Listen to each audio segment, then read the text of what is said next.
Now, here's the most important things you need to know about iron and anemia.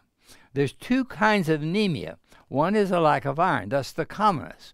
The other is a different type, where you have big cells, macrocytic, not microcytic, macrocytic anemia. The red cells are big, and but you don't have enough red cells. That's a B12 deficiency, or a folic acid deficiency, or a pyridoxine deficiency.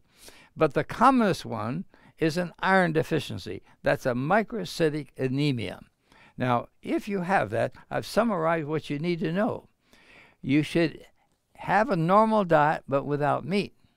Now, your doctor is going to say you need meat because the heme iron, the iron in the blood or the muscle of the meat, will be absorbed more quickly and you'll recover faster. That's true.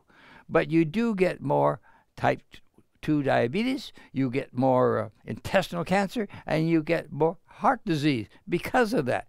They did a study on nurses all over the United States. So they took a group of them and studied the bone marrow, put a needle into the sternum to see how much iron there was stored in those bone marrow.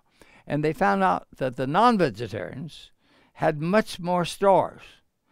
So of these nurses that had the higher stores, they had 25% more diabetes. So we know it increases the risk of diabetes. So that is not the way for the doctor to treat you if you're anemic. He should treat you through plant foods. But of the plant iron, only 2 to 20% is absorbed. Of the heme iron, 15 to 35% of it is absorbed. So much more is absorbed from the animal, but the animal heme iron is causing disease.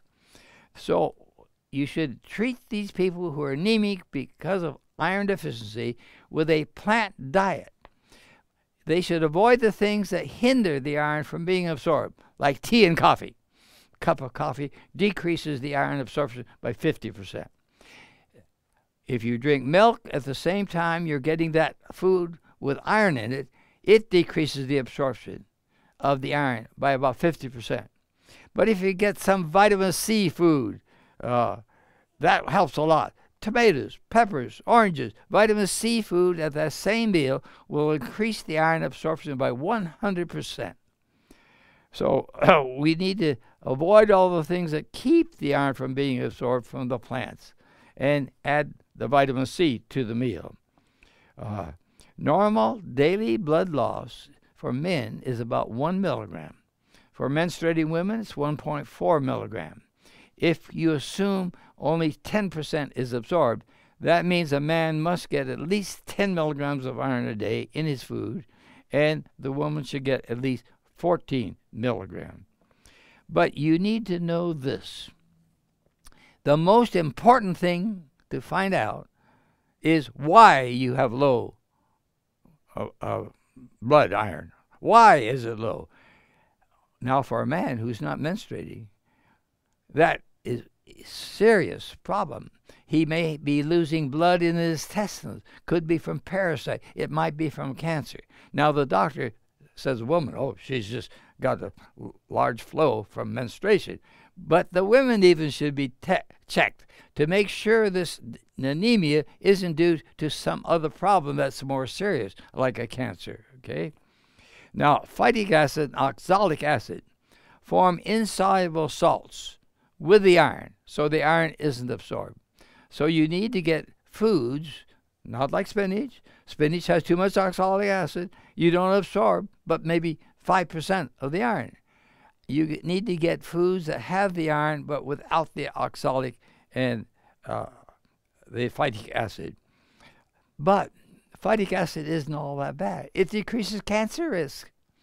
So don't worry too much about that phytic acid. Just get your iron from another source. Okay? You can reduce the phytic acid if you want to. A number of ways to do it. Sprouting reduces it. But phytic acid is good. It decreases the cancer risk. Half of our iron intake comes from cereals in our country because they're adding so much. They're fortifying the cereal with so much iron. But there's a lot of things, like a cup of cooked quinoa gives you 2.76 milligrams, which is quite a bit. Good foods highest in iron are lentils, 6.6 milligrams per cup of cooked lentils. All beans and peas are very good. Soybeans, especially good. Vegetarians may need a higher intake of iron, since the non-heme iron is not as well absorbed.